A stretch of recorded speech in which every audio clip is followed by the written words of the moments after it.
how do you fill up the positive attention tank of your child? You do that by catching the child being good.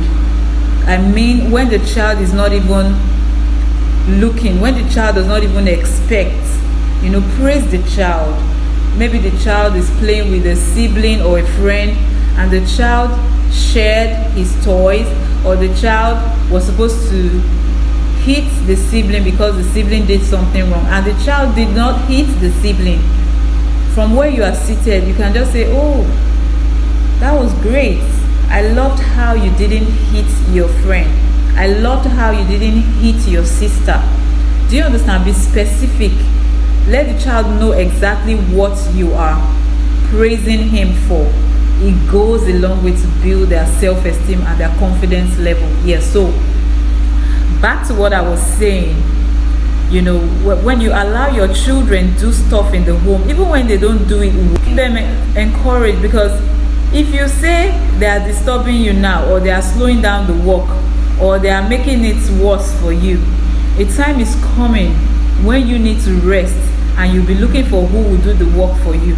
But because you never encouraged them when they were little, you would not have anybody to help you, and they'll be watching TV in the living room, and you'll be sweating in the kitchen doing all the cooking and all the work yourself. So it's important. Let them waste your soap. Let them pour water on the floor because they are learning how to mop. Let them scatter the clothes in the name of that they are trying to learn how to fold. Leave them. Let them just be doing it. It's part of training now. You can't expect to harvest maize when you didn't plant. So positive parenting is about a time to sow, a time to plant. You have to sow your time. You have to sow your time of sacrifice. You have to make sacrifices, so that in the nearest future you just be crossing your legs. You won't even know the road to the kitchen, except maybe you want to do something spectacular, but you can actually live your life without. Once you groom your children very well from the start, they can take over the kitchen and they will cook well for you. Do you understand? How does that feel? That you have teenagers in the house, they are not able to cook nothing. It's tiring. You have to do everything. So why don't you lay the foundation now and reap the fruits later? Yes, so that's an encouragement for someone. So let your children do chores. So I was saying, my 2-year-old, I take her to the kitchen. Whenever I'm cooking, she opens all the seasoning cubes I use. You understand? That way, I'm getting her used to the kitchen environment.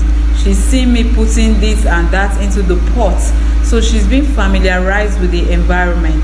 When I'm using the washing machine, my children are there, the young ones, they are seeing what I'm doing. And when they have dirty clothes, they go to the washing machine, they drop them in the washing machine. Of course, they can't turn on the water, but they know the process. These are the way you can set yourself and your children up for success and for an easier life for you as the mom.